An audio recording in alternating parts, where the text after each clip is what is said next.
Hollywood might shimmer with red carpets and golden statues, but behind the glitz, there's a side to celebrity culture so bizarre, you'll question if it's fiction. Imagine a world where a list stars those we idolize from the silver screen, or the music charts have moments so strange, so utterly inexplicable, that even their publicists can't spin them. This isn't about scandal or gossip. It's about those jaw-dropping, head-scratching incidents that make you wonder, how did this even happen? And the truth is, America's celebrities have a knack for the uncanny stories so wild, they'd seem absurd if they weren't documented in headlines, court records, or shaky cell phone footage. Take a deep breath, because we're about to dive into a world where fame collides with the downright surreal. Think buried sports cars in backyards, secret identities maintained for decades, and A-listers who have vanished into thin air only to resurface with tales that defy belief. These aren't urban legends or tabloid fabrications. They're real-life twists that prove truth is often stranger than any script. And here's the thing, behind every bizarre moment, there's a human being, someone adored by millions who, for one fleeting instant, stepped completely off the rails of normalcy. Why does this fascinate us? Maybe it's the thrill of seeing the untouchable stumble into the absurd. Or perhaps it's the reminder that no amount of money or fame can shield you from life's weirdest curveballs. Whatever the reason, these stories stick with us, becoming part of pop culture's oddest folklore. So buckle up. Over the next 29 tales, we'll unravel the strangest celebrity stories America has ever witnessed, each one more unpredictable than the last. From cryptic obsessions to public meltdowns that left the internet speechless, this isn't just a countdown. It's a front-row seat to the moments when celebrity life veered into the twilight zone. Ready? Let's get weird. Elvis Presley was the king of rock and roll, but few know about his reign as one of history's most unlikely and obsessive amateur crime fighters. In the final weeks of 1970, Elvis marched into the White House with a handwritten letter for President Richard Nixon, his request a badge. Not just any badge, an official federal agent credential from the Bureau of Narcotics and Dangerous Drugs.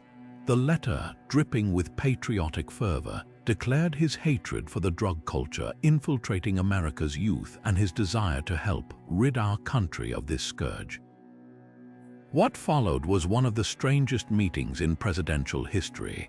A jumpsuited Elvis lecturing Nixon on the dangers of the Beatles while clutching a pearl-handled pistol as a gift.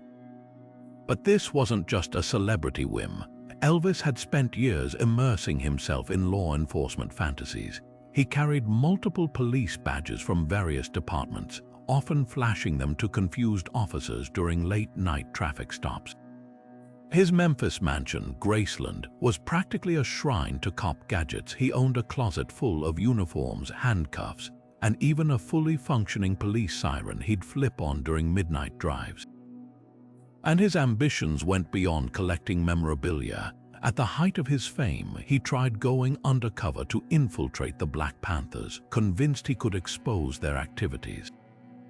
Never mind that Elvis, a global icon with a signature pompadour, was perhaps the least inconspicuous mole in history. The FBI files, later declassified, reveal agents humoring the star but privately dismissing his offer as utterly impractical. Yet Nixon, likely charmed or bewildered, granted Elvis an honorary narcotics badge that very day. The photo of their handshake became iconic, but the real story is far wilder. A rock legend who genuinely believed he could fight crime between concerts, all while maintaining the most conspicuous disguise ever being Elvis. His passion wasn't just play acting. He reportedly once helped arrest a mugger in Memphis, shouting, "Hold it right there, son," in his best detective voice. Whether it was hero complex, boredom, or sheer eccentricity, Elvis's crime-fighting phase remains a glorious footnote in the absurdity of celebrity life, proof that even legends sometimes dream in flashing red and blue lights. Michael Jackson didn't just push boundaries with his music. He rewrote the rulebook for celebrity pet ownership when he adopted Bubbles the chimpanzee in the mid-1980s. This wasn't some casual backyard companion. Bubbles lived like furry royalty with a lifestyle that would make most humans green with envy.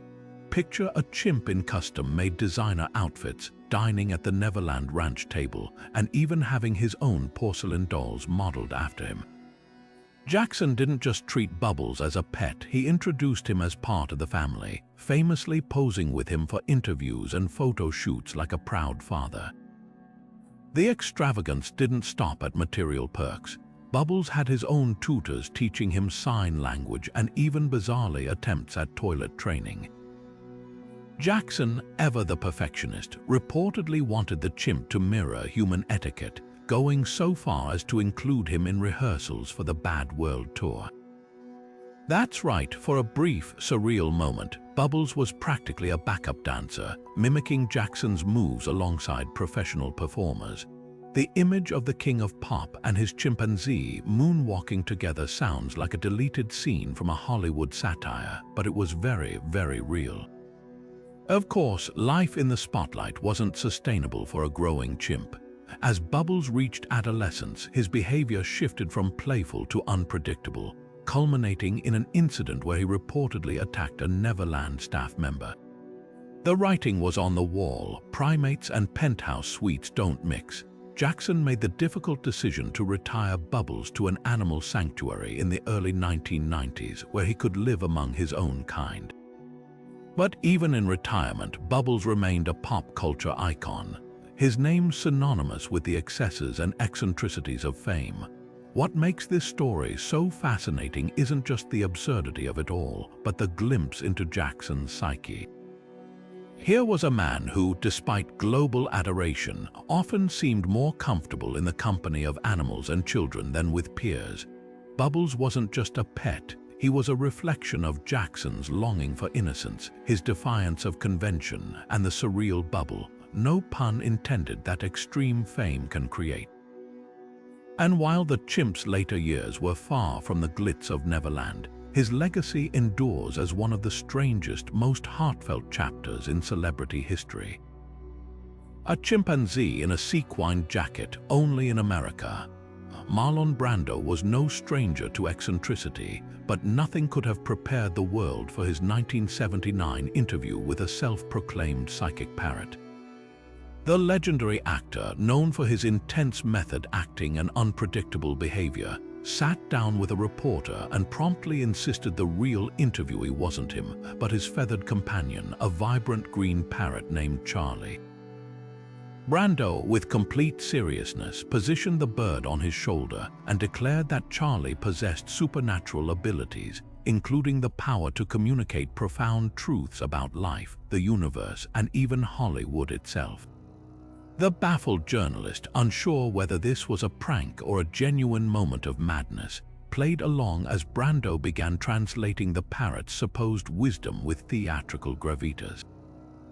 The interview spiraled into surreal territory as Brando nodded along to Charlie's silent squawks, interpreting them as deep philosophical musings. At one point, he claimed the bird was channeling the spirit of an ancient Aztec warrior, and later that it had predicted a major earthquake. The media erupted, not just because a Hollywood icon was deferring to a parrot, but because Brando seemed utterly sincere. This wasn't a publicity stunt, it was a glimpse into his unshakable belief that animals held secrets humans couldn't comprehend. Long before the interview, Brando had been obsessed with interspecies communication, even attempting to teach his pets to speak through what he called vibrational energy. Friends recalled him spending hours whispering to birds, convinced they were responding in coded messages. Critics dismissed it as another example of Brando's notorious unpredictability, but those close to him saw something deeper. A man disillusioned with human connection, searching for meaning in the natural world. The parrot incident became a punchline, yet it also revealed the loneliness beneath his fame. Brando, who once confessed he never felt at home in Hollywood, seemed to find solace in the idea that creatures without ego or artifice might hold the answers he craved. Years later, Charlie's whereabouts became a mystery. Some say he outlived Brando, remaining a silent witness to one of the strangest intersections of celebrity and the supernatural. Whether psychic or just a very patient bird, Charlie's legacy endures as a feathery footnote in the annals of Hollywood absurdity. Britney Spears' whirlwind romance with childhood friend Jason Alexander exploded into one of the most chaotic celebrity weddings in history, a 55-hour marriage so impulsive, even the bride later admitted she barely remembered saying, "I do."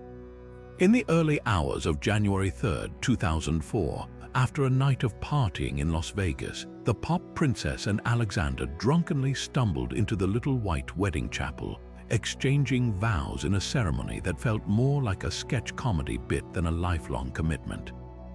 Spears, then 22, wore a baseball cap and jeans. Alexander sported a wrinkled t-shirt.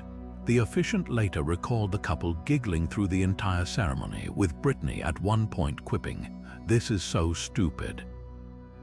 The media erupted within hours. Paparazzi helicopters circled the chapel as news trucks clogged the Las Vegas Strip. Fans and critics alike couldn't fathom why one of the world's biggest stars would marry a man she'd known since kindergarten but hadn't dated seriously. The answer, as Spears herself later revealed, was equal parts nostalgia and recklessness. "We were just having fun," she confessed, adding that the wedding felt like an inside joke, until it wasn't. By the next morning, reality set in. Her team scrambled to control the narrative while Alexander, suddenly thrust into the spotlight, gave rambling interviews about their eternal love before backtracking, admitting they'd been wasted. What followed was a masterclass in damage control. Britney's parents and management team intervened, filing for an annulment just 2 days later. The legal documents cited lack of understanding as the reason, a polite way of saying neither party had been in their right mind. Alexander, perhaps realizing his 15 minutes were up, initially resisted but eventually agreed to dissolve the marriage. In a bizarre twist, he later attempted to crash her wedding to Kevin Federline months later, screaming about unfinished business before being tackled by security. The episode became a tabloid goldmine, but beneath the headlines lay a darker truth. This was the beginning of Britney's very public unraveling. Looking back, the wedding wasn't just a party gone wrong. It was a cry for normalcy from a woman who'd been commodified since childhood. Here was Britney, desperate to recapture the simplicity of her past, even if only for one chaotic night. The annulment may have erased the marriage legally, but its legacy endures as a snapshot of a star teetering between freedom and frenzy, a moment when the world watched a fairy tale turn into a cautionary tale before the clock even struck midnight. Nicolas Cage has never been one for subtlety, not in his acting, his fashion choices, or even his real estate investments. But even by his standards, two purchases stand out as peak Cage eccentricity: a dinosaur skull he once proudly displayed in his living room, and a 9-foot-tall pyramid tomb he commissioned for his eventual resting place. Let's start with the dinosaur. In 2007, Cage outbid Leonardo DiCaprio at a Beverly Hills auction to secure a 70-million-year-old Tarbosaurus skull for $270,000. For years, it sat atop his piano like a macabre conversation starter until authorities came knocking. Turns out, the fossil had been illegally smuggled out of Mongolia, ripped from the Gobi Desert by black market looters. Cage, who'd unwittingly become the owner of stolen prehistoric property, cooperated fully, returning the skull in 2015. His reaction, a shrug and a quote for the ages: "I should have known it was too cool to be legal." Then there's the tomb, nestled in New Orleans' historic St. Louis Cemetery No. 1. Cage's pyramid was designed to be a permanent monument to his unshakable flair for the dramatic. Etched with the Latin phrase omne ab uno, everything from one, the structure sparked outrage from preservationists and locals who viewed it as a tacky ice lot in a cemetery filled with centuries-old above-ground graves. Worse, the pyramid's construction allegedly disturbed nearby tombs, earning curses from descendants of those buried there. the project was abandoned mid-build, leaving a half-finished monument to a dream that never materialized, much like Cage's finances. Ah yes, the spending. At his peak, Cage was Hollywood's highest-paid actor, raking in $40 million a year.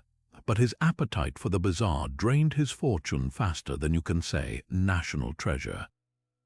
Beyond the skull and tomb, he amassed a collection that included a pet octopus, a Lamborghini once owned by the Shah of Iran, and not one but two albino king cobras. He owned 15 homes worldwide, including a haunted New Orleans mansion and a Bavarian castle, once quipping, "I may have a problem with impulse buys." By 2009, the IRS revealed he owed $14 million in back taxes, forcing him to sell off his properties, including the infamous skull and the pyramid's air rights. What makes Cage's saga so compelling isn't just the absurdity of his purchases, but the tragicomic duality of it all. Here was a man who could disappear into roles with unmatched intensity, yet in real life seemed desperate to outrun ordinary existence. The tomb wasn't just a burial plot, it was a bid for immortality, a literal pyramid scheme to cement his legacy. The dinosaur skull, perhaps a metaphor for his own career, something ancient, magnificent, and occasionally unearthed under questionable circumstances. Cage himself has laughed off his excesses, calling them the cost of living creatively. But beneath the jokes lies a cautionary tale about fame's slippery slope, where the line between passion and self-destruction blurs as quickly as a Hollywood contract. One thing's certain, whether buying cursed artifacts or plotting his posthumous real estate, Nicolas Cage never does anything halfway, and for that we salute him. Madonna's 1994 appearance on The Late Show with David Letterman wasn't just an interview, it was a Molotov cocktail of provocation lobbed straight at mainstream television. From the moment she strutted onto the stage in a leopard print coat and combat boots, it was clear this wouldn't be the usual promo chat. What followed was a jaw-dropping 20 minutes where Madonna dropped the F-bomb 14 times, hurled a pair of her underwear at a visibly flustered Letterman, and at one point sniffed a chair cushion before declaring it smelled like sperm. The audience ricocheted between gasps and nervous laughter, while Letterman, a maestro of sarcasm, struggled to maintain control, quipping, "Well, this is going well." This wasn't just shock value, it was a calculated rebellion. At the time, Madonna was promoting her book Sex, a graphic, boundary-pushing project that put her at war with conservative critics. The Letterman debacle felt like a middle finger to the establishment, a performance art piece masquerading as a talk show segment. Behind the chaos, though, lay a razor-sharp intent. Every swear word, every absurd gesture was a deliberate dismantling of the good girl image she'd spent a decade shaking off. Critics called it a train wreck, fans saw it as punk rock in peak form. The fallout was instant. CBS slapped the episode with a parental warning, affiliates in the South refused to air it, and pundits debated whether Madonna had gone too far. But the real surprise, the stunt worked, ratings soared, sex flew off shelves, and Madonna cemented her reputation as pop culture's ultimate provocateur. Years later, she'd reflect on the night with a mix of pride and bemusement, telling Howard Stern, "I was playing a character, the version of Madonna everyone expected." In truth, the interview was a mirror held up to a puritanical media, exposing how easily it could be rattled by a woman unafraid to own her sexuality. What makes this moment endure isn't just the audacity, but the duality. Here was a global superstar weaponizing her own scandal, turning a late-night slot into a cultural flashpoint. The chair sniffing, the profanity, they weren't just stunts. They were statements about control, censorship, and the absurdity of celebrity itself. Decades later, the clip feels eerily prescient, a blueprint for the kind of unfiltered, chaotic energy that would define the social media era. Madonna didn't just break the rules that night. She set them on fire, then danced in the ashes. Charlie Sheen's 2011 breakdown wasn't just a celebrity meltdown. It was a supernova of surreal chaos that redefined the term public unraveling. For months, the Two and a Half Men star dominated headlines with a manic rain of coked-up interviews, bizarre proclamations, and a personal mythology so elaborate it felt ripped from a Hollywood spoof. At the center of it all, his self-declared status as a warlock with tiger blood and Adonis DNA, phrases he repeated with the fervor of a cult leader. Sheen didn't just burn bridges, he napalmed them on live television, firing off rants so unhinged, even veteran journalists struggled to keep straight faces. "I'm not bipolar, I'm bi-winning," he famously snarled during one CNN appearance, alternating between messianic grandiosity and slurred threats against his ex-wives and employers. Then came the goddesses. Sheen, convinced of his divine magnetism, assembled a harem of porn stars and models, dubbed his goddesses, who lived with him in a debauchery-fueled pseudo-commune. These women, often clad in matching lingerie, appeared alongside him in interviews, nodding blankly as he espoused theories about his own invincibility. "I'm tired of pretending I'm not a total bitchin' rock star," he boasted, flanked by his entourage like a deranged emperor. The spectacle reached its peak when he launched a poorly planned Torpedo of Truth live tour, where drunken, incoherent monologues left audiences baffled and demanding refunds. But beneath the circus lurked darker truths. Sheen's antics weren't just the product of excess, they were symptoms of a man spiraling out of control. Years later, he'd reveal his HIV diagnosis, a secret he'd carried since 2011, the same year of his meltdown. Suddenly, the tiger blood rants took on tragic new context. This wasn't just arrogance, but a desperate performance to outrun his own mortality. The revelation humanized Sheen in ways his previous antics hadn't allowed, sparking conversations about addiction, mental health, and the ruthless scrutiny of fame. Redemption came slowly. Sheen cleaned up, reconciled with family, and even regained some industry goodwill with self-deprecating cameos mocking his own infamy. Yet the winning era remains a cultural touchstone, a cautionary tale about fame's corrosive power and the lengths some go to mask their pain. What made Sheen's saga unforgettable wasn't the absurdity, but the raw vulnerability beneath it. A man so terrified of being seen as weak, he built an entire persona around being invincible. And for a brief, surreal moment, the world couldn't look away. Tom Cruise's 2005 appearance on the Oprah Winfrey Show should have been a standard promo stop for War of the Worlds. Instead, it became the moment he vaulted from Hollywood royalty into full-blown meme legend. The episode started normally enough, with Oprah grilling him about his new romance with Katie Holmes. Then, without warning, Cruise sprang from his chair like a man possessed, sprinting across the stage before launching himself onto Oprah's couch not once but 3 times, knees pumping like a hyperactive kid on a trampoline. Between leaps, he fist-pumped the air, shouting, "I'm in love," with an intensity usually reserved for cult converts or infomercial pitchmen. Oprah's stunned reaction, mouth agape, hands gripping her chair, mirrored the collective disbelief of millions watching at home. But the couch wasn't even the weirdest part. It was Cruise's manic energy, the way his laughter edged into something unhinged, his rapid-fire declarations about Holmes being the most incredible woman. At one point, he dropped to one knee, pounding the floor in excitement, while Oprah nervously joked, "Somebody's gonna get hurt." The clip exploded overnight, looping on every late-night show and birthing 1,000 satirical remixes.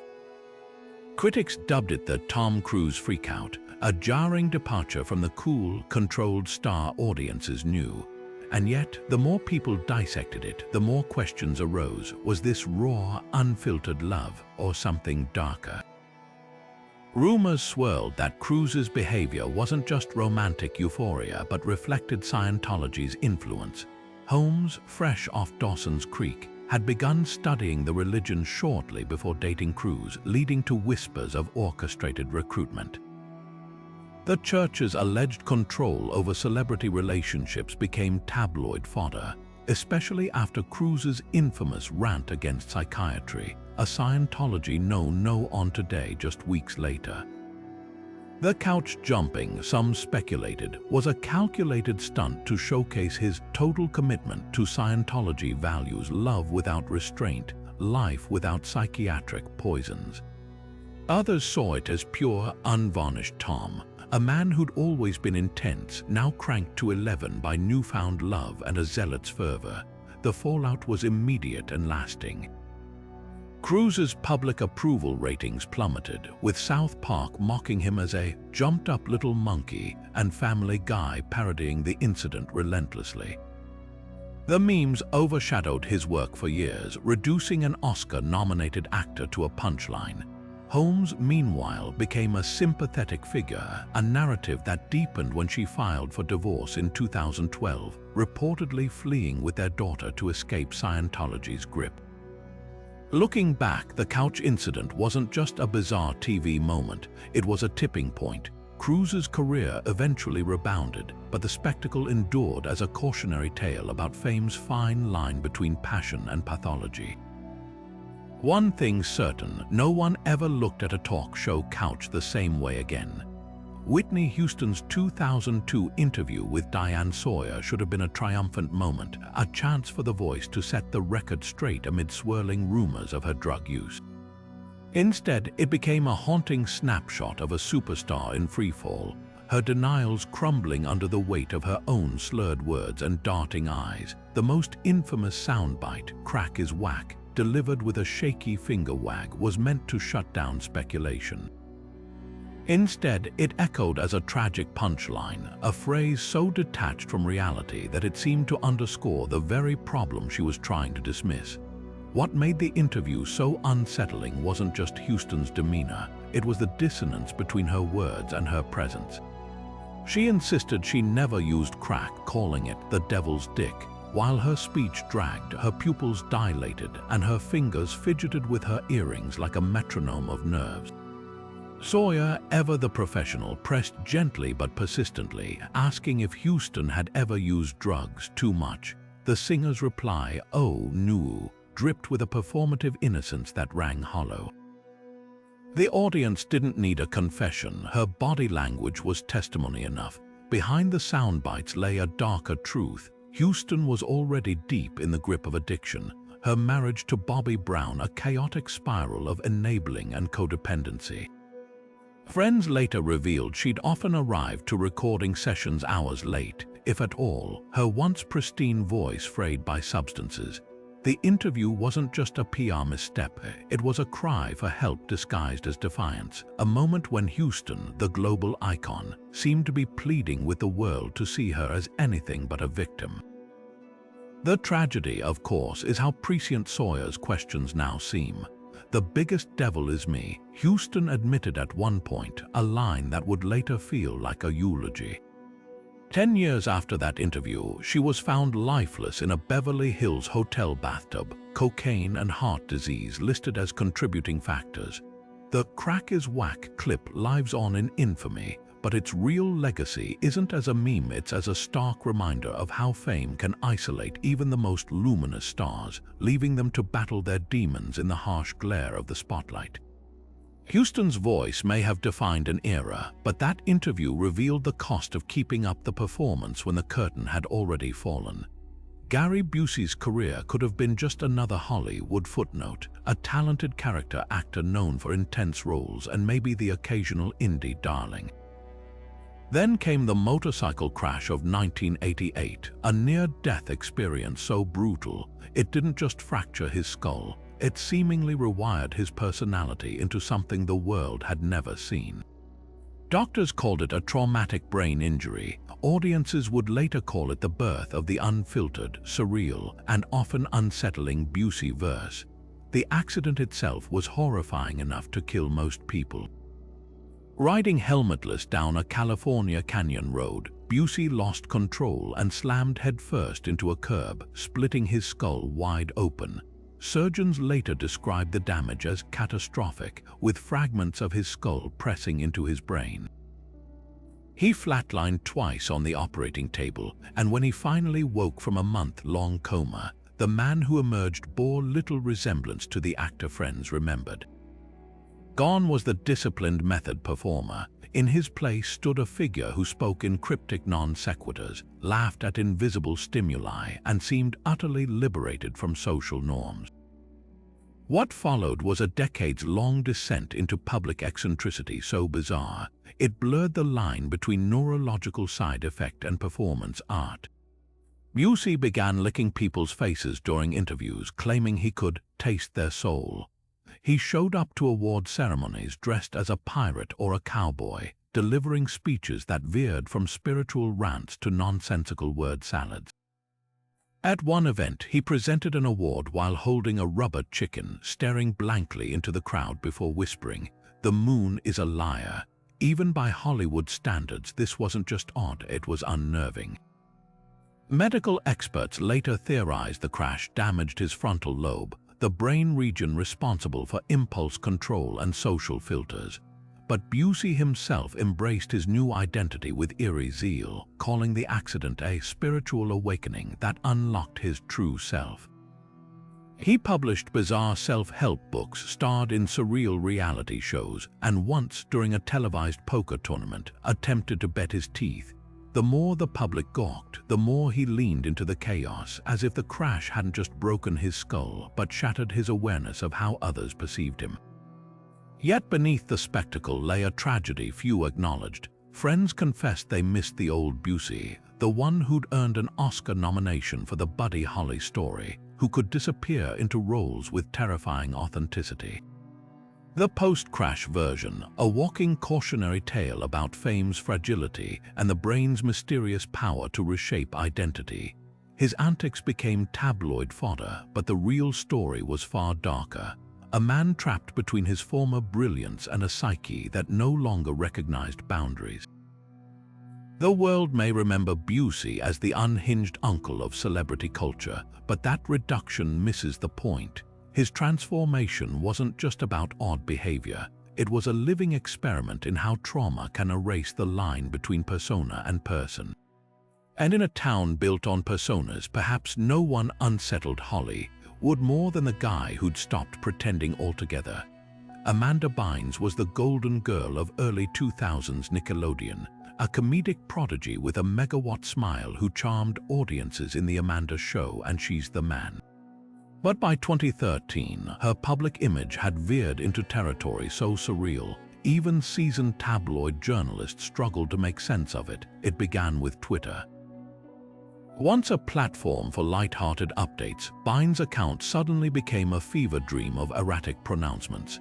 She accused her parents of abuse, claims she later retracted, declared herself ugly and in need of cosmetic surgery, and at one point demanded that Drake murder her vagina, a tweet so baffling it briefly broke the internet.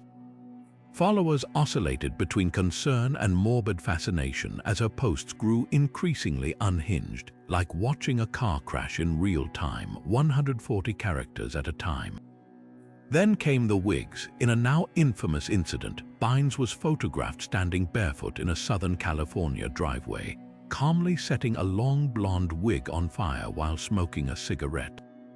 The image, surreal and eerily tranquil, sparked panic among fans. Was this a performance art piece, a cry for help? Bynes offered no explanation, only tweeting later, "I'm done with wigs." The act felt symbolic, as if she were torching the very persona that had made her famous. Around the same time, she announced her retirement from acting via Twitter, bluntly stating, "I don't love it anymore." For a star who'd once been compared to Lucille Ball, the whiplash was staggering. Behind the scenes, a darker narrative unfolded. Bynes, later diagnosed with bipolar disorder, was in the throes of a psychiatric crisis exacerbated by substance abuse. Her parents petitioned for a conservatorship in 2013, a legal arrangement that gave them control over her finances and health decisions. The move drew comparisons to Britney Spears' similarly controversial conservatorship, though Bynes' supporters argued it was necessary to protect her from self-destruction. For years, she vanished from public view, her name reduced to a cautionary footnote in child star documentaries. But unlike so many stories of Hollywood flameouts, Bynes' tale took a tentative turn toward hope. After nearly a decade of silence, she re-emerged in 2022, clean-faced and clear-eyed, enrolling in fashion school and giving rare interviews about her struggles. "I'm ashamed of how I acted," she admitted, citing medication and therapy as lifelines. The conservatorship ended in 2023, and whispers of a comeback began, not as the manic pixie dream girl of her youth, but as a survivor reclaiming her narrative. What makes Bynes' breakdown so haunting isn't just the spectacle, but the stark contrast between her child star brilliance and the raw vulnerability of her unraveling. The wig burning wasn't merely a bizarre moment, it was a metaphor for an industry that commodifies youth, then leaves its stars to pick through the ashes. And while her comeback remains a work in progress, her story serves as a reminder. Sometimes the strangest celebrity sagas aren't about the fall, they're about the long, uneven climb back. Sinead O'Connor wasn't just a singer, she was a lightning rod for controversy, and no moment proved that more explosively than her 1992 appearance on Saturday Night Live. Dressed in a simple black turtleneck, her head shaved in defiance of traditional femininity, she delivered a haunting a cappella performance of Bob Marley's War. But it was the song's final line that would detonate her career. As she sang "Evil," she held up a photo of Pope John Paul Roman II, stared directly into the camera, and ripped it to pieces with the declaration, "Fight the real enemy." The studio audience gasped. The silence that followed wasn't just shock, it was the sound of a cultural bomb dropping. This wasn't a stunt. O'Connor, raised in Catholic Ireland, had endured childhood abuse in church-run institutions. Her protest was a visceral scream against the Vatican's systemic protection of pedophile priests, a scandal still buried in whispers at the time, but America wasn't ready. NBC was flooded with outraged calls, sponsors threatened to pull ads, and the network banned her for life. Fellow artists, many of whom privately knew of church abuses, publicly crucified her. Frank Sinatra, of all people, vowed to kick her ass on behalf of offended Catholics. The media painted her as an unhinged heretic, with headlines like "Madonna's evil twin" and "the priest-hating pop star." Overnight, albums were crushed by bulldozers in record label parking lots, and her Grammy nomination was rescinded. What stung most wasn't the backlash, it was the hypocrisy. Decades later, when the Boston Globe's Spotlight investigations exposed the very crimes O'Connor had protested, her act was retroactively vindicated. But by then, the damage was irreversible. Blacklisted and bankrupt, she struggled with mental health crises, later admitting, "I wasn't trying to be famous. I was trying to tell the truth." The irony, her protest, initially dismissed as career suicide, became a beacon for survivors. When she passed away in 2023, obituaries finally acknowledged her courage, with survivors crediting her for breaking their silence. The SNL moment endures not just for its audacity, but for its painful duality. Here was an artist sacrificing everything to sound an alarm the world refused to hear, only to be proven right too late.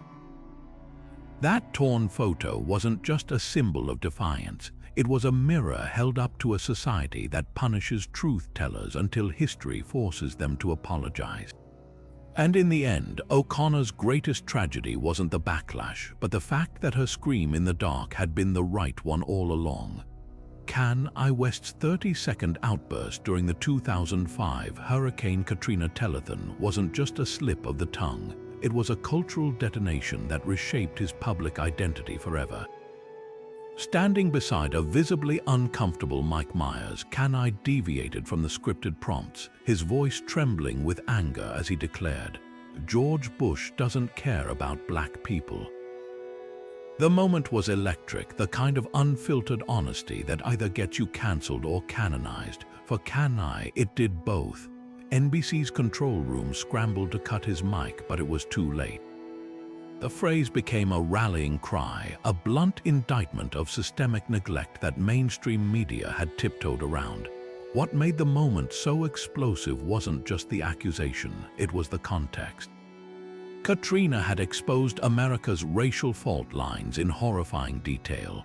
Predominantly black neighborhoods left underwater for days, survivors treated like criminals in their own country, and a president who famously praised his FEMA director with a tone-deaf, "Brownie, you're doing a heck of a job." Kanai's words crystallized the fury millions felt but couldn't articulate. Critics called it disrespectful. Grassroots organizers printed the quote on T-shirts. The fallout was immediate. Fox News labeled him a racist radical, while hip-hop activists hailed him as a truth teller. But the most surreal twist came 12 years later when Kanai, now a self-proclaimed free thinker, met Bush in private. Photos surfaced of them grinning together, with Kanai later tweeting, "I don't agree with everything he did, but he's a good guy." The whiplash was staggering had the provocateur who once torched the establishment become its unlikely ally. In hindsight, the Katrina moment was a preview of Kanai's entire ethos, a refusal to be pigeonholed even when consistency would have been safer. That outburst wasn't just about Bush, it was about Kanai's relationship with his own voice. The same impulse that later led him to interrupt Taylor Swift at the VMAs, champion Trump, and alienate fans with anti-Semitic rants. The through line, a man forever teetering between genius and self-sabotage, convinced his truth matters more than the consequences. The tragedy, of course, is how that same fearlessness once served justice. When Kanai stood on that telethon stage, he wasn't just a rapper, he was a megaphone for the voiceless. That version of Kanai feels almost quaint now, overshadowed by his later chaos. But for one fleeting moment before the Twitter rants and the MAGA hats, he was something rare, a celebrity who risked his career to say what others wouldn't. And whether you see him as a hero or a cautionary tale, that's the Kanai the world could have had, if the spotlight hadn't warped the lens. Richard Gere's name became forever tangled with one of Hollywood's most bizarre urban legends, a salacious tabloid tale so outrageous it somehow wormed its way into pop culture infamy.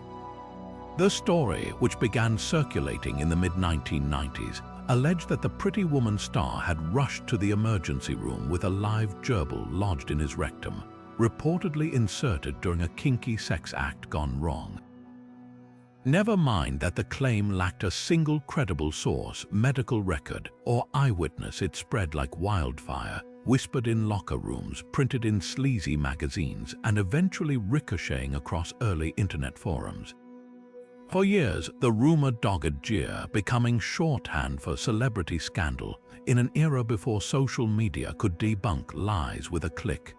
What made the myth so sticky wasn't just its shock value, but the way it exploited Hollywood's obsession with secrecy.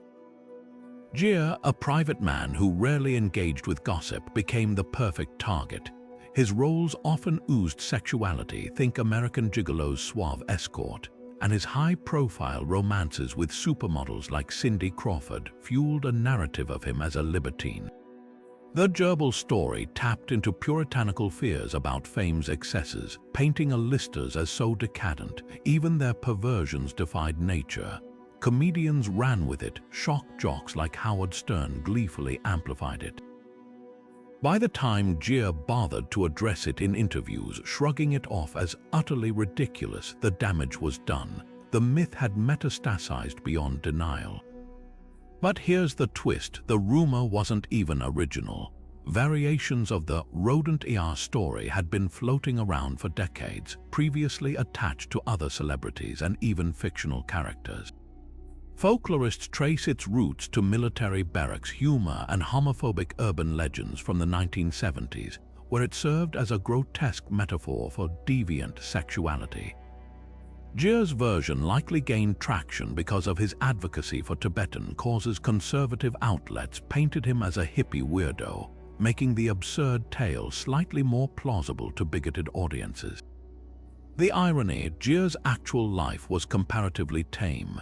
He meditated, supported charities, and eventually settled into a quiet marriage. Yet the gerbil followed him like a shadow, proving how easily a lie can eclipse reality when fame's involved.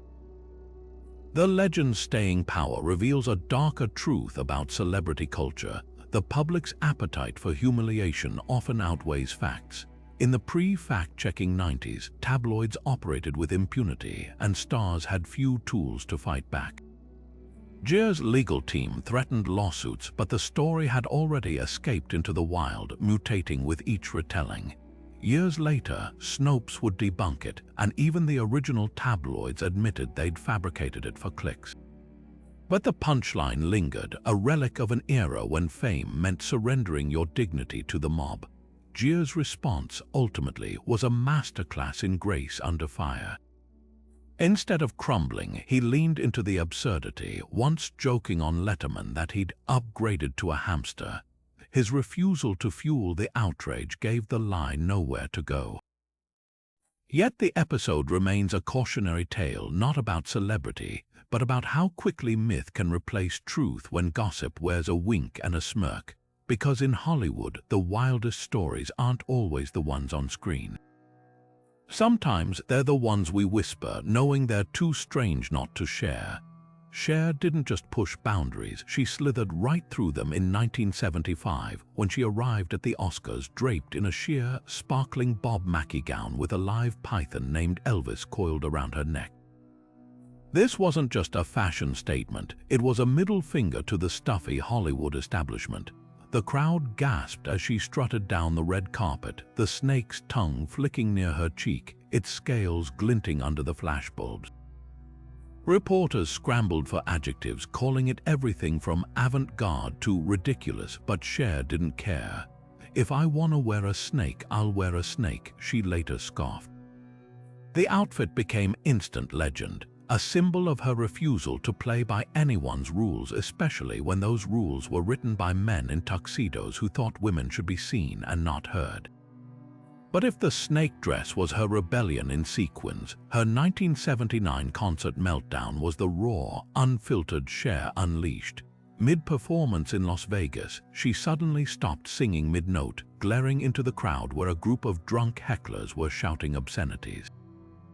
The band froze, the room went silent. Then, with the fury of a woman who'd spent decades tolerating nonsense, she pointed directly at them and snarled, "Get your fat asses out of here." The audience erupted, half in shock, half in admiration as security dragged the offenders out. Cher, without missing a beat, flipped her hair and launched back into her song like nothing had happened. This wasn't diva behavior, it was a masterclass in self-respect. Cher had spent years being dismissed as just a pretty face, her powerhouse voice overshadowed by her looks and relationships. That night, she proved she wouldn't be disrespected, not by critics, not by Hollywood, and certainly not by some rowdy drunks. The incident became a rallying cry for women in entertainment, proof that you could be glamorous and unapologetically fierce. Years later, she'd laugh about it, calling it her Mississippi Goddam moment, a nod to Nina Simone's famous civil rights protest song. What ties these two moments together isn't just shock value, it shares unshakable authenticity. Whether wearing a reptile-like jewelry or shutting down sexist hecklers, she never pretended to be anything but herself. In an industry that demanded conformity, Cher's defiance became her brand. The snake dress wasn't just fabric and scales, it was armor, and that concert outburst wasn't a meltdown, it was a manifesto. Decades before hashtags and empowerment slogans, Cher was living the truth. Sometimes the most revolutionary act is simply refusing to take crap from anyone. Even if it means telling a room full of paying customers to hit the road. James Brown wasn't just the godfather of soul. He was also the star of one of the most surreal police standoffs in music history. Picture this, September 24, 1988. Brown, then 55 years old and still performing with the energy of a man half his age, leads Georgia state troopers on a high-speed chase down Interstate 20. Not in a flashy sports car, but a white pickup truck weaving through traffic with bullets flying not from cops, but from Brown himself, allegedly firing a shotgun out the window. When spike strips finally disabled his vehicle, what followed wasn't surrender, but a delirious, hours-long standoff where Brown screamed about alien attacks and government conspiracies. His pupils dilated, his words slurred. Cops would later find vials of PCP in his pocket, explaining the paranoia, but in the moment it was pure chaos, a funk legend turned fugitive, convinced extraterrestrials were hunting him. The arrest was just the beginning. At trial, Brown's team argued the drugs were planted, and his erratic behavior stemmed from exhaustion, not narcotics.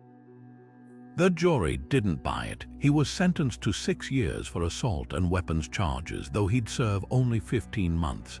Prison, ironically, became a reset button.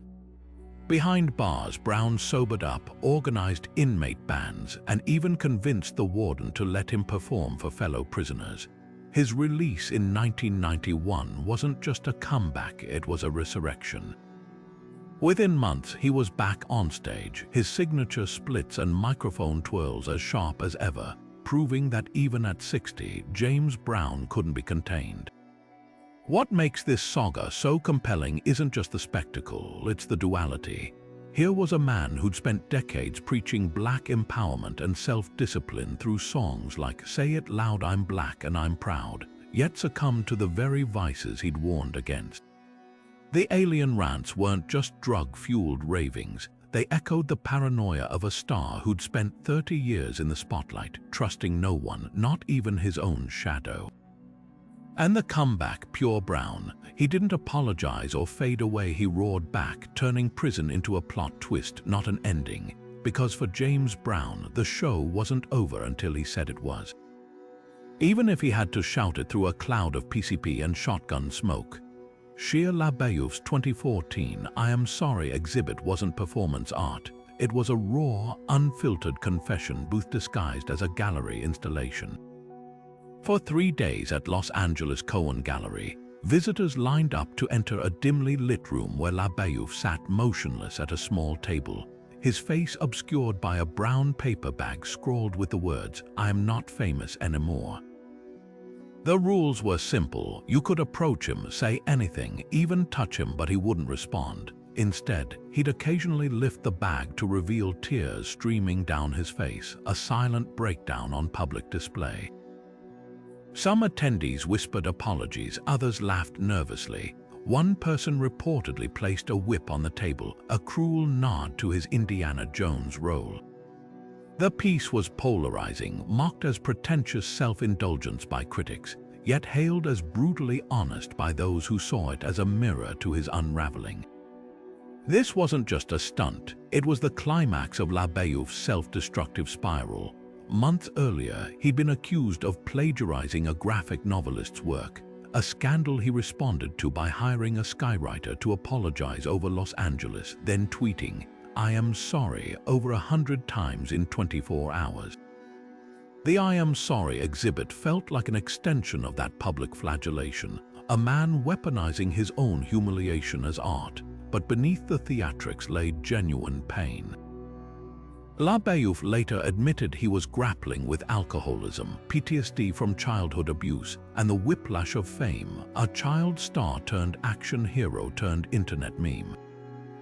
The paper bag wasn't just a prop, it was a metaphor for his desire to disappear, to shed the persona that had both defined and suffocated him. The exhibit's power came from its uncomfortable intimacy. Unlike traditional celebrity meltdowns, drunken rants, or tabloid scandals, this was curated vulnerability. Visitors became unwitting participants in his therapy session, forced to confront their own voyeurism. Why did we want to see a stranger cry? Was it empathy, schadenfreude, or just another Instagrammable oddity? LaBeouf offered no answers, only the silence of a man who'd turned his breakdown into a spectator sport. Years later, he'd reflect on the piece as a turning point, calling it "the moment I stopped running from my own mess." And in a way, he was right. After "I Am Sorry," the meltdown slowed. He got sober, returned to acting, and even earned critical acclaim for films like Honey Boy, where he played a version of his own abusive father. What makes this chapter so haunting isn't the spectacle, it's the duality. Here was a man so trapped by his own fame, he literally bagged his head to escape it. The tears weren't performance, they were proof that even the most bizarre celebrity stunts can't outrun real pain. And maybe that's why the exhibit resonates years later. In an era of filtered vulnerability and staged authenticity, La Bayouf's raw, messy cry for help felt terrifyingly real. Because sometimes the strangest celebrity stories aren't about the absurdity, they're about the human beneath the headline, screaming into a paper bag because it's the only way left to be heard.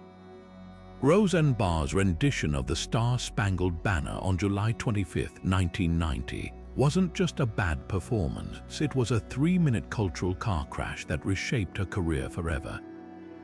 The comedian, then at the height of her sitcom fame, took the microphone before a San Diego Padres game and unleashed a screeching, off-key rendition of the anthem so bizarre it sounded like a parody. But the real shock came when she finished, grabbing her crotch in a crude imitation of a baseball player and hocking a loogie onto the field. The stadium fell silent, then erupted in boos. Cameras caught players staring in stunned disbelief, their expressions a mix of horror and second-hand embarrassment. By the time she strutted off the field, flipping her hair like she'd just crushed a stand-up set, America was already reaching for the fainting couch.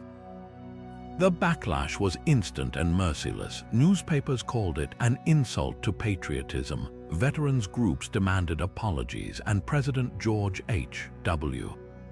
Bush called the act disgraceful. ESPN replayed the clip on a loop, turning it into a cultural punching bag. Barr, never one to back down, initially doubled down, claiming her performance was satire, a protest against the overglorification of sports. "I was trying to say, this is what you sound like when you turn the anthem into a Vegas act," she argued. Few bought it. The incident became a punchline, but beneath the outrage lay a deeper tension. Barr had crossed an invisible line, daring to mock a ritual Americans held sacred. Yet if the anthem scandal was a career speed bump, her later political evolution was a full-on U-turn. By the 2010s, the same comedian who'd once championed working-class voices on Roseanne became a lightning rod for far-right conspiracy theories, culminating in her 2018 Twitter rant that got her rebooted show cancelled. The tweet, a racist remark about former Obama aide Valerie Jarrett, felt like the grim bookend to her anthem meltdown, another self-inflicted implosion, but this time with malice instead of absurdity. ABC axed her show within hours, and Barr's apology tour, which included claims of Ambien-induced tweeting, only deepened the hole. What makes Barr's story so jarring isn't just the fall from grace, it's the whiplash between her personas. The anthem stunt was classic Roseanne, brash, unapologetic, towing the line between rebellion and recklessness. But her later controversies revealed a darker edge, one where the defiance curdled into something uglier.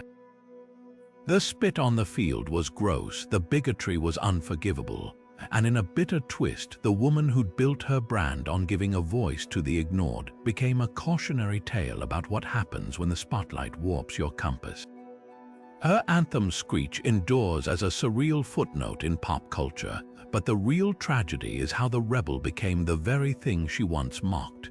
Dennis Rodman's transformation from NBA bad boy to self-appointed diplomat for North Korea remains one of the most surreal celebrity sagas in modern history. Picture this, a 6'7" flamboyant rebounding machine, decked out in piercings, tattoos, and a neon green wig, sitting courtside with Kim Jong-un, a dictator so reclusive, even his own people rarely hear him speak. Their friendship began in 2013 when Rodman made his first trip to Pyongyang, calling the young leader a great guy and an awesome friend after bonding over basketball and vodka-soaked dinners. The world watched in stunned silence as Rodman, a man once famous for headbutting referees and cross-dressing on magazine covers, somehow became the only American to crack the Hermetic Kingdom's inner circle. The basketball diplomacy reached peak absurdity when Rodman organized an exhibition game for Kim's birthday in 2014, bringing along a team of retired NBA players to face off against North Korea's squad. The event, dubbed Hoops Diplomacy by Rodman, was less about sports and more about spectacle, complete with awkward sideline chats where Rodman slurred compliments to Kim while the cameras rolled.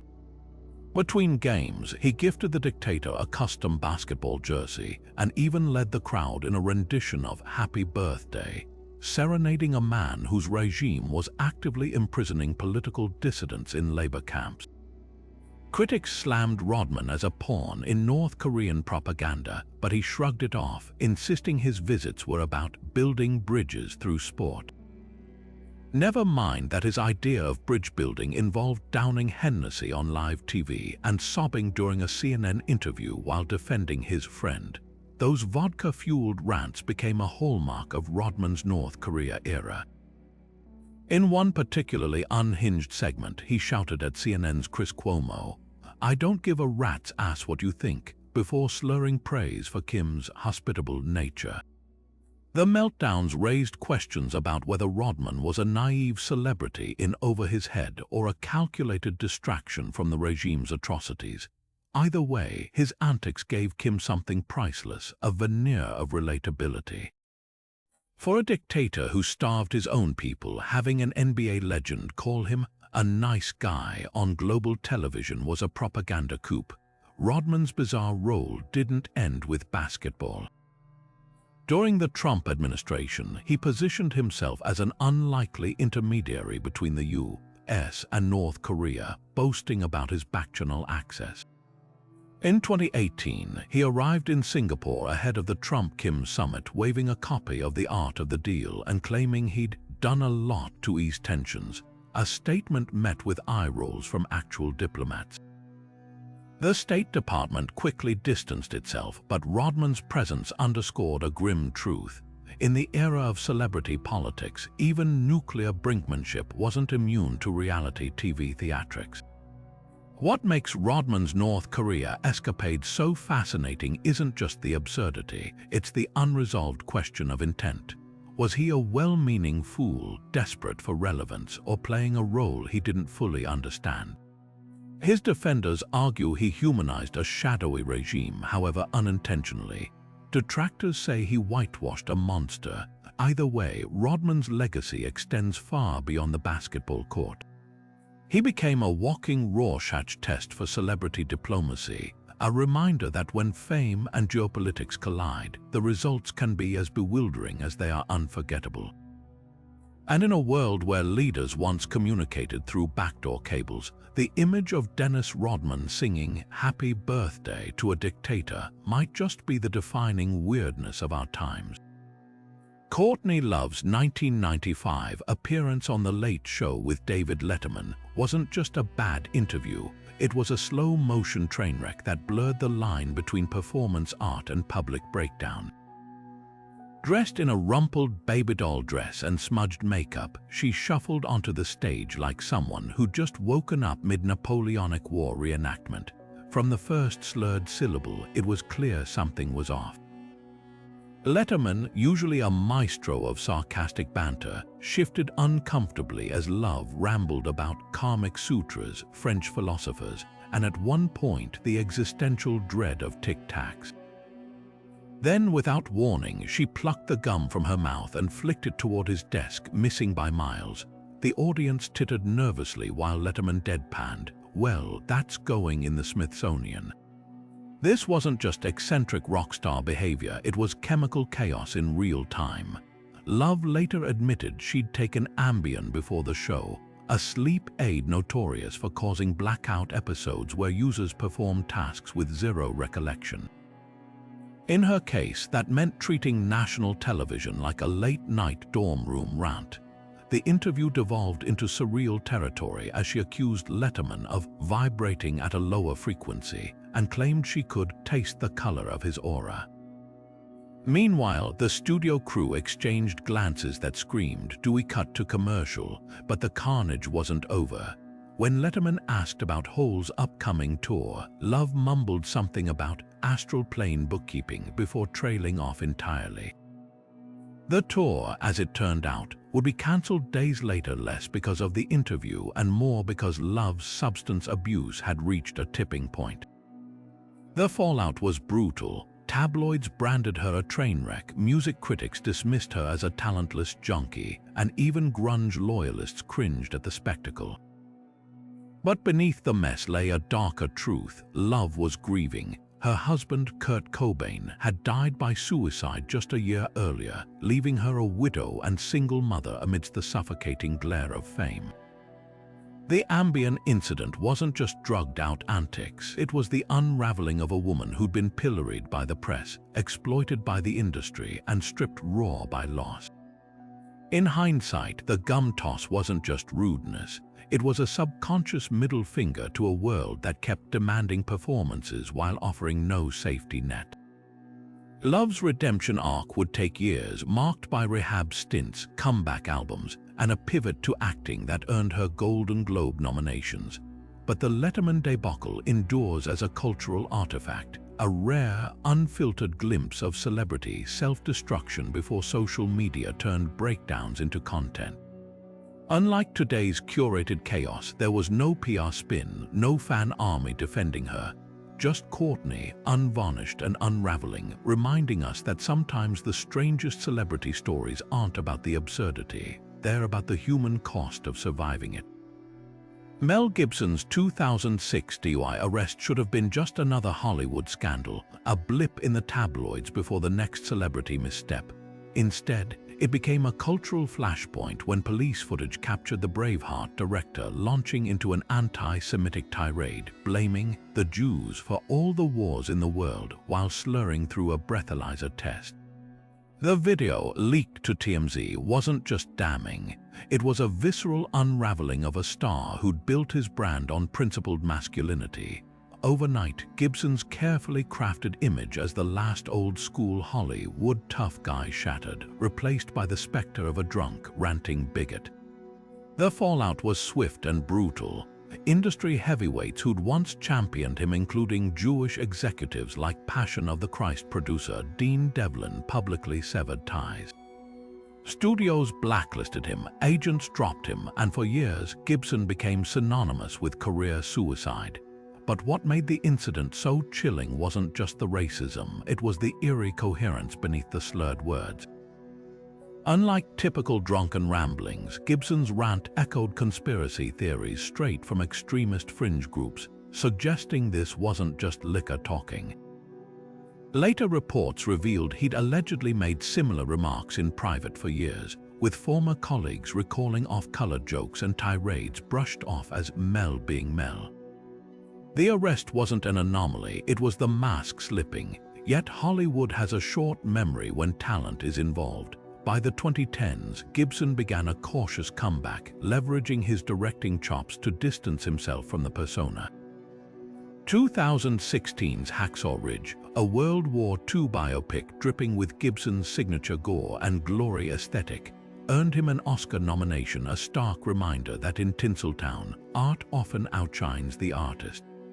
But the redemption arc hit snags. In 2017, audio surfaced of Gibson threatening his ex-girlfriend with violence, reigniting debates about whether his career resurrection was earned or excused. Critics argued his return signaled Hollywood's hypocrisy, a town that preached inclusivity but would rehabilitate even its most toxic stars if the box office justified it. Gibson's story isn't just about one night in Malibu, it's about the elasticity of cancel culture. His career's ebb and flow raises uncomfortable questions. Can talent absolve bigotry? Should it? For every fan who boycotts his films, there's another who shrugs. Separate the art from the artist. But the DUI tape lingers like a ghost, a reminder that fame doesn't erase prejudice, it just magnifies it. And in Gibson's case, it proved that even the mightiest can fall, only to claw their way back, leaving audiences to grapple with where to draw the line between forgiveness and forgetting. Tara Reid's red carpet moment at the 2013 Sharknado premiere should have been a triumphant return to the spotlight, a campy, self-aware embrace of her B-movie queen status. Instead, it became a viral spectacle for all the wrong reasons. As cameras flashed, the zipper on her Julian MacDonald dress betrayed her, gaping open to reveal a stark reminder of her infamous plastic surgery mishaps, uneven breast implants and a torso marred by visible scarring. The images spread like wildfire, dissected by gossip blogs and late-night comedians alike. But what made the moment so jarring wasn't just the wardrobe fail. It was the unflinching spotlight on Reid's turbulent relationship with fame, a cautionary tale about Hollywood's beauty standards and the lengths some go to survive them. Reid's journey from American Pie sweetheart to tabloid punchline had been years in the making. After early success, a series of poorly received surgeries left her struggling to land roles, with producers whispering she'd gone too far. By the time Sharknado came along, she'd become a walking metaphor for Hollywood's fickleness, a starlet chewed up and spit out by the industry's obsession with perfection. The irony, the sci-fi disaster flick, a franchise built on intentional absurdity, became her unlikely salvation. While critics mocked the films, Reid leaned into the chaos, delivering lines like "I hate sharks," with a wink that acknowledged her own tumultuous ride. The premiere mishap, though humiliating, only cemented her status as the queen of so bad it's good cinema.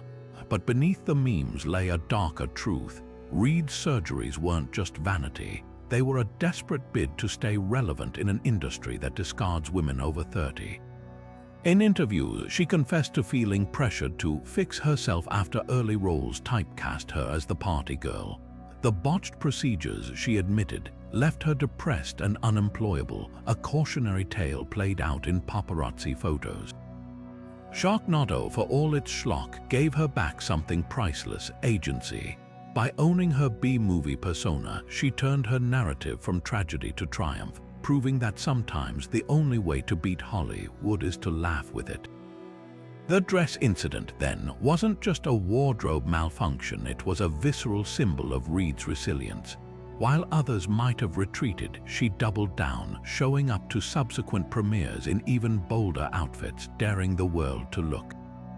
And in a twist worthy of her films, the very scandal that could have ended her career only made her more indispensable to the Sharknado universe.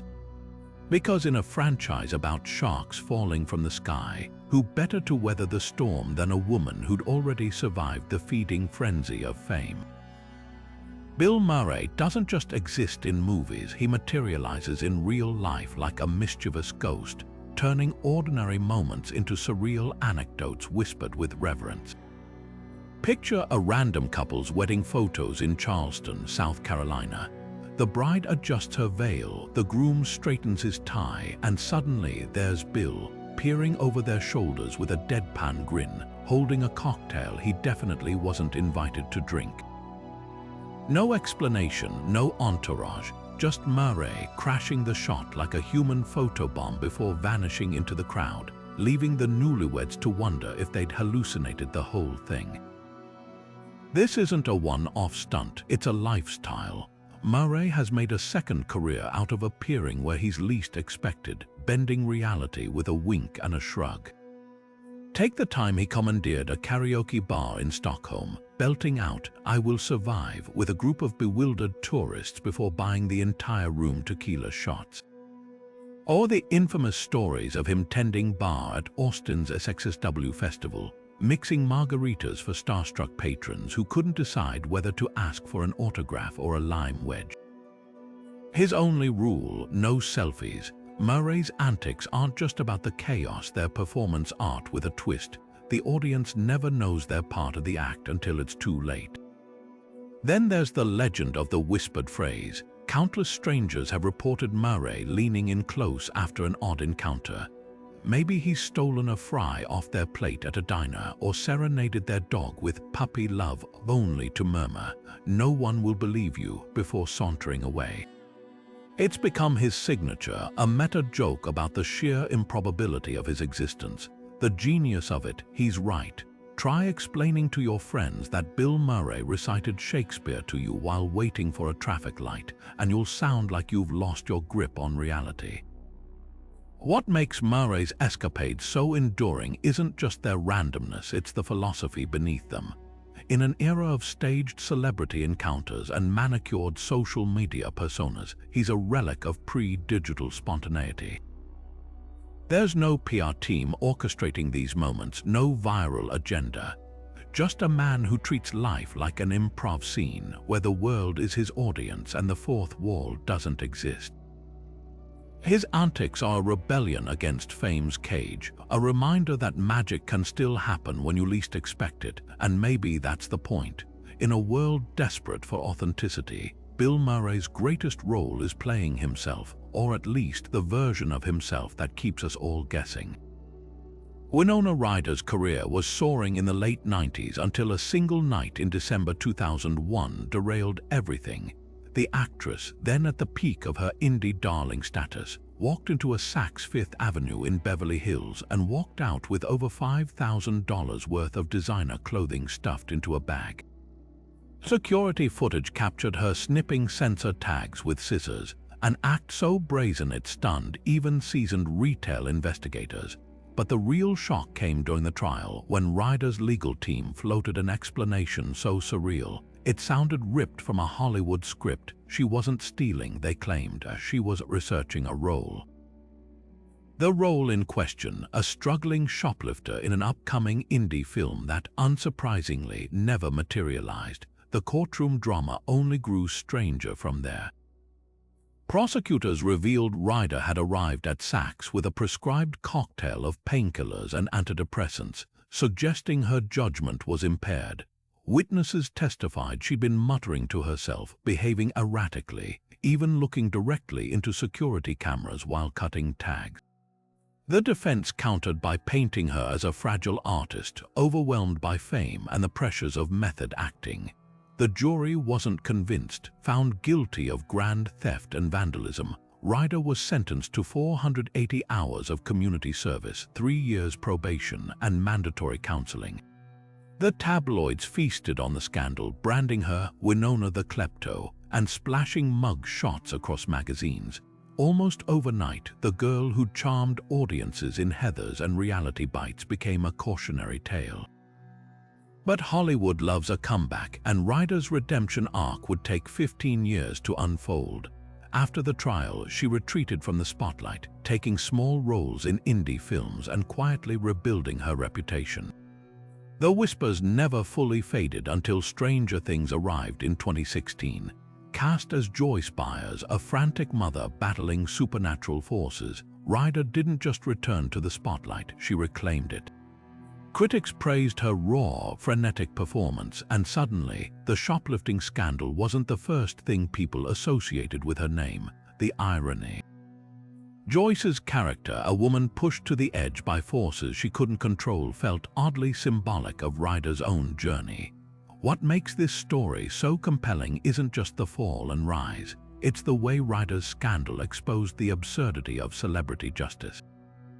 The research for a role defense might have been laughable, but it also highlighted a deeper truth. Actors often blur the lines between life and art, sometimes with disastrous results. Ryder's case became a cultural Rorschach test. Was she a troubled soul exploited by fame, or just another privileged star who thought the rules didn't apply? The answer, like most things in Hollywood, lies somewhere in between. Ryder's comeback didn't erase the past, but it proved something more important. Even the messiest chapters can't define you forever. And in a town that thrives on second acts, her story remains a reminder that sometimes the best performances happen off-screen. Vanilla Ice didn't just borrow Queen and David Bowie's iconic bass line for Ice Ice Baby, he tried to convince the world he'd invented it. The story he spun was almost as audacious as the song's success, claiming he'd subtly altered the riff by adding a ding to make it original. This wasn't just a white lie, it was a full-blown fabrication, one that unraveled spectacularly when the artist's legal teams pointed out the ding was pure fiction. The riff was identical. Facing a lawsuit, Vanilla Ice's real name Robert Van Winkle folded faster than a lawn chair in a hurricane, settling out of court and surrendering royalties. But the real punchline, the sampled hook, wasn't even the wildest part of his saga. That honor goes to the time he allegedly stole an entire backyard swimming pool. Yes, you heard that right. In the mid-90s, as his music career cratered, Vanilla Ice pivoted to real estate, or more accurately, real estate shenanigans. Police reports from 2008 allege he masterminded a scheme to steal luxury pool equipment, including pumps, heaters, and even entire prefab pools from homes across South Florida. The operation was as brazen as it was bizarre. Crews would roll up to vacant properties, disassemble the pools under cover of darkness, and vanish before dawn. When authorities raided his property, they reportedly found enough stolen pool gear to rival a Home Depot. Van Winkle's defense: he blamed an ex-con handyman, insisting he'd been swindled. The charges were eventually dropped, but the damage was done. Vanilla Ice, the man who'd once topped charts, was now headlining crime blotters. But here's where the plot thickens. Just when it seemed his story couldn't get stranger, he rebranded himself as a home renovation guru. By the 2010s, he'd traded gold chains for tool belts, starring in DIY Network's The Vanilla Ice Project. The show, a surreal mix of demolition and dad jokes, followed him flipping mansions in Palm Beach, often with the same swagger that once made him a rap icon. Critics scoffed, but the show ran for 9 seasons, proving his knack for reinvention. Watching him lecture contractors on tilework, you'd never guess this was the same guy who'd once claimed a ding could outsmart copyright law, or that he'd allegedly pilfered pool filters like some aquatic Robin Hood. What makes Vanilla Ice's saga so delicious isn't just the hypocrisy, it's the sheer chutzpah of his rebounds. From lying about a bass line to allegedly looting pools to teaching America how to install backsplashes, his career is a masterclass in audacious pivots. And maybe that's the lesson here. In a world where fame is fleeting, the real hustle isn't staying relevant, it's convincing everyone you meant to change lanes all along. Carrot Top's transformation from lanky prop comic to a walking testament to modern cosmetic extremes isn't just a celebrity glow-up, it's a full-blown anatomical rebellion. When the red-haired jokester first burst onto the scene in the 90s, he was all wiry limbs and freckles, his shtick built on slapstick and silly props.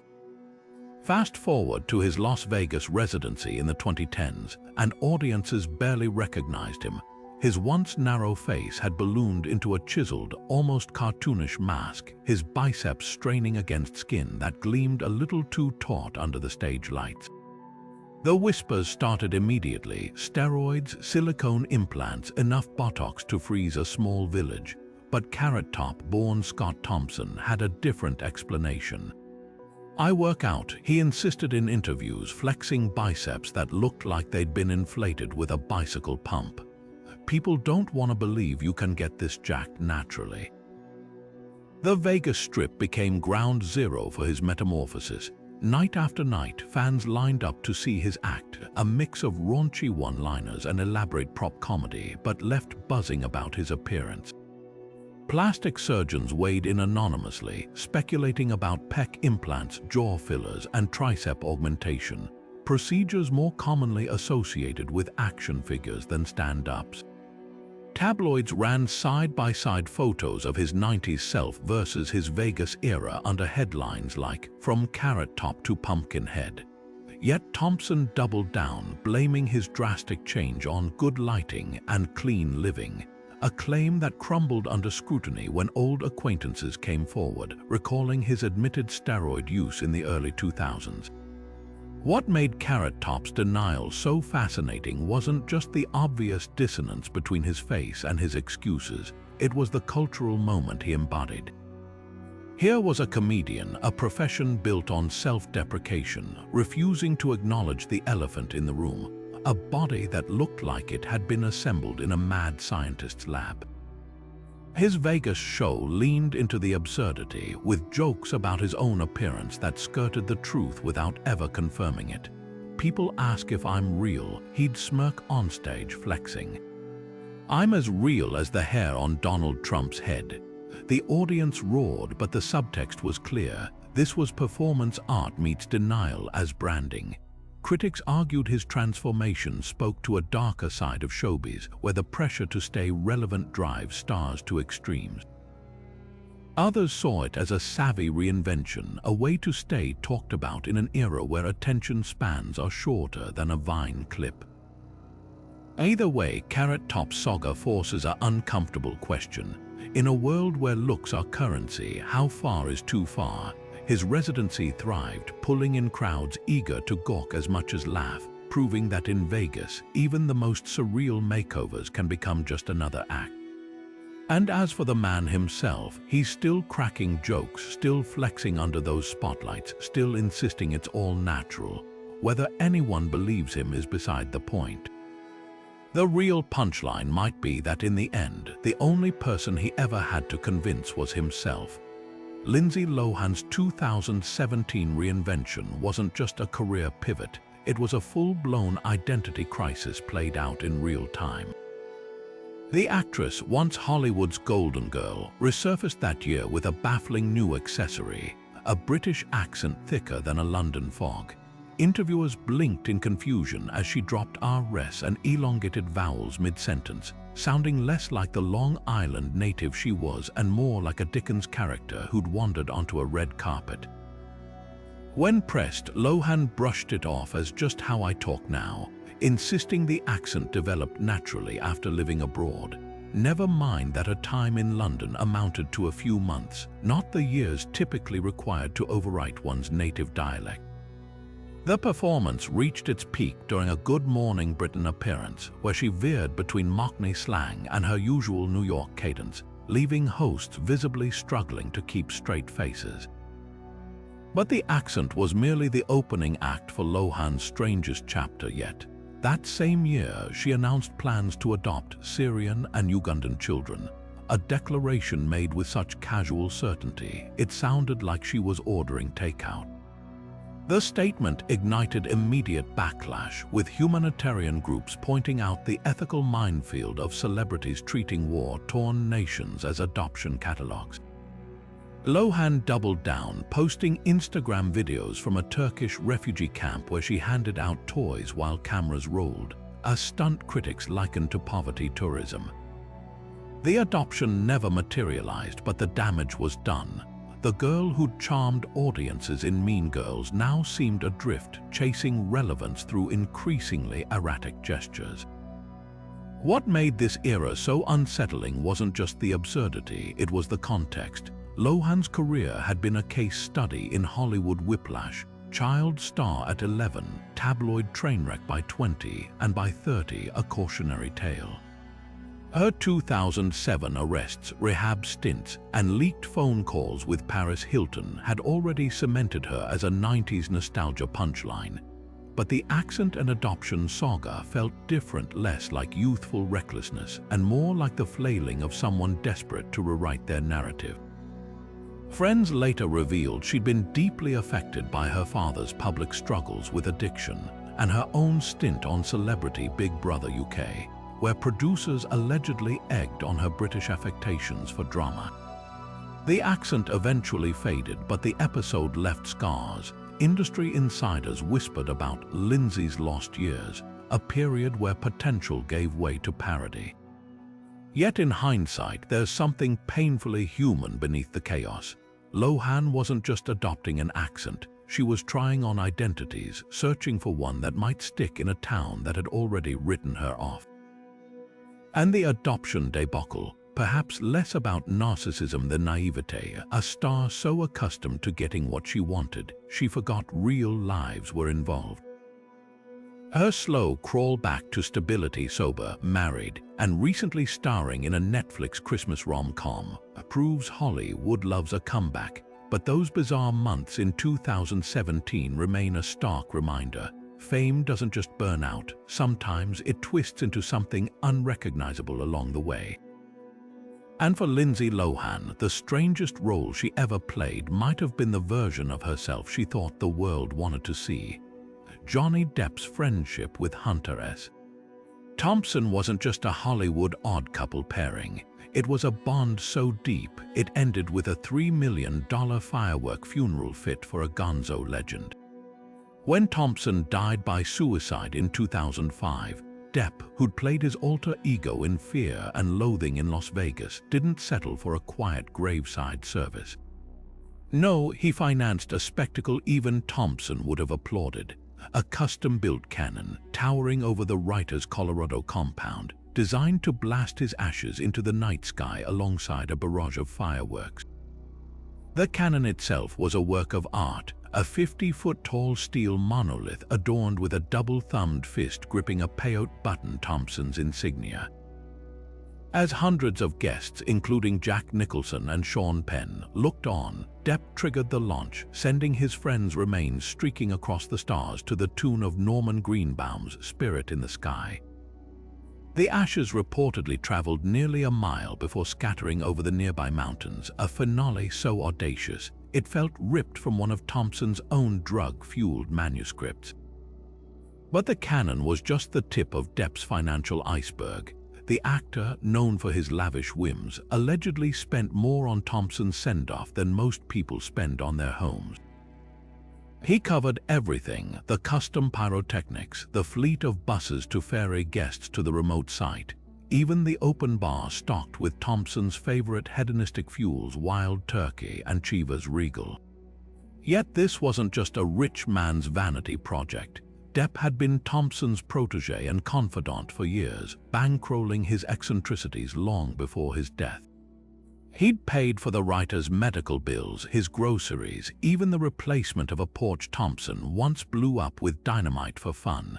The cannon, then, wasn't just a funeral, it was the crescendo of a friendship built on mutual chaos.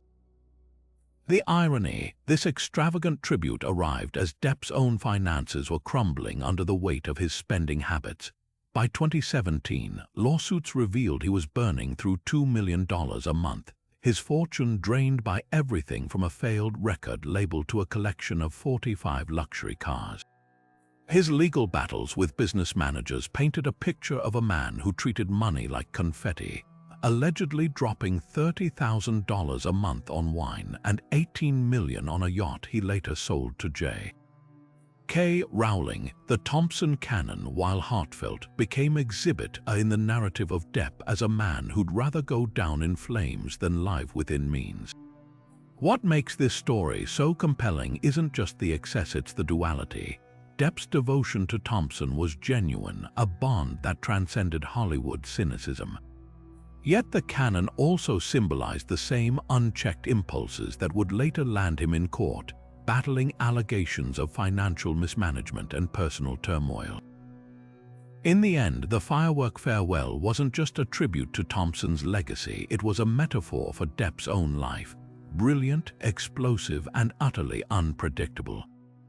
And as those ashes lit up the Colorado sky, one couldn't help but wonder if Depp saw himself in those embers, burning bright, fleeting, and destined to scatter where the wind took them.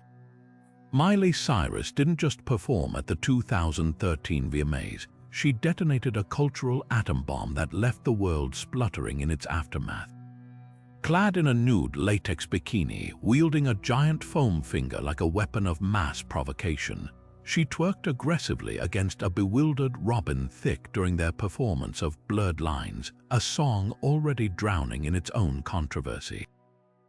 The internet short-circuited, parents clutched their pearls, critics labeled it a train wreck, and memes erupted faster than Twitter's servers could handle. But what seemed like a desperate bid for shock value was actually a meticulously calculated rebellion, one that would redefine Cyrus' career and expose the hypocrisy of pop culture's double standards. The performance wasn't just about twerking, it was a middle finger to the squeaky clean Hannah Montana persona that had shackled her since childhood. Every grind, every exaggerated hip thrust was a deliberate dismantling of Disney's good girl blueprint, Cyrus later admitted she'd studied Madonna and Sinead O'Connor's most controversial moments, aiming to provoke the same cultural whiplash. What she hadn't anticipated was the venomous backlash. Headlines reduced her to twerk queen, talk shows debated her mental stability, and even fellow celebrities piled on. Will Smith's daughter Willow tweeted, "Miley, what's good?" a sarcastic jab that somehow became a cultural catchphrase. The outrage wasn't just about the dance moves, it was about control. A young woman dared to own her sexuality on her terms, and the world lost its collective mind. Yet beneath the foam finger theatrics lay a sharper critique. Cyrus' performance coincided with Robin Thicke's Blurred Lines, dominating charts despite its creepy undertones. By amplifying the song's misogyny with her hyper-sexualized routine, she exposed the absurdity of a culture that celebrated the track while vilifying her for embodying its lyrics. The irony was thick. Thicke skated by with a smirk while Cyrus bore the brunt of the moral panic. Years later, she'd reflect on the double standard in a Rolling Stone interview. "They called me slutty for twerking, but they gave him a Grammy for singing about it." The VMAs marked a crossroads. While critics predicted her downfall, Cyrus pivoted hard, shedding the Pop-Tart image entirely. By 2020, she'd reinvented herself as a rock and roll revivalist, covering Blondie and Janis Joplin with a raspy growl that silenced doubters. Her Plastic Hearts album wasn't just a rebrand, it was a reclamation, proving she'd always been more than a Disney puppet or a twerk gif punchline. The foam finger, the latex, the tongue wagging, they weren't the end of Miley Cyrus. They were the messy, necessary birth pangs of an artist refusing to be defined by anyone's expectations but her own. Looking back, the real scandal wasn't the performance, it's how badly we misread it. The world saw a meltdown, Miley saw a metamorphosis, and in the end, the joke wasn't on her. It was on everyone who ever underestimated the girl with the foam finger and the ferocity to wield it. From Elvis's delusional crime-fighting crusade to Nicolas Cage's pyramid tomb ambitions, these stories aren't just odd. They're proof that fame doesn't just change people, it magnifies their quirks into full-blown spectacles. Think about it, in any other context, would a grown man adopting a chimpanzee as his backup dancer or a rock star funding a fireworks funeral with human ashes seem remotely normal? Yet in the hall of mirrors that is celebrity culture, the outrageous becomes routine and the bizarre turns into legend. What ties these tales together isn't just their strangeness, but the way fame warps reality. Take Gary Busey. What started as a tragic brain injury became a public performance of unfiltered chaos, his shattered filters turning every interview into a surrealist play. Or Dennis Rodman, whose basketball diplomacy in North Korea felt less like statesmanship and more like a fever dream scripted by a coked-up Hollywood producer. These aren't just personal quirks, they're cautionary tales about what happens when the spotlight removes all constraints, turning eccentricity into a spectator sport. And let's not forget the darker undercurrents. For every Miley Cyrus twerking her way into the cultural conversation, there's a Whitney Houston or Amanda Bynes, whose public unravelings weren't just entertainment, they were real-time tragedies playing out on a global stage. The same machine that propels stars to unimaginable heights can just as easily chew them up and spit them out, leaving us to gawk at the wreckage. So here's the question, what does our obsession with these stories say about us? Are we laughing with these celebrities or at them, celebrating their freedom or rubbernecking their crashes? The truth is probably somewhere in between. Fame doesn't just distort the famous, it distorts how we see them, turning human flaws into punchlines and personal struggles into content. Now it's your turn. Which of these wild celebrity sagas left your jaw on the floor? Was it Cher's python-clad Oscars stunt, or maybe Shia LaBeouf's silent gallery meltdown? Drop your pick in the comments. We want to hear which bizarre moment you still can't unsee. And if you're craving more tales from the weird side of fame, hit subscribe. Trust us, we've only scratched the surface of Hollywood's strangest secrets. The deeper you dig, the stranger it gets.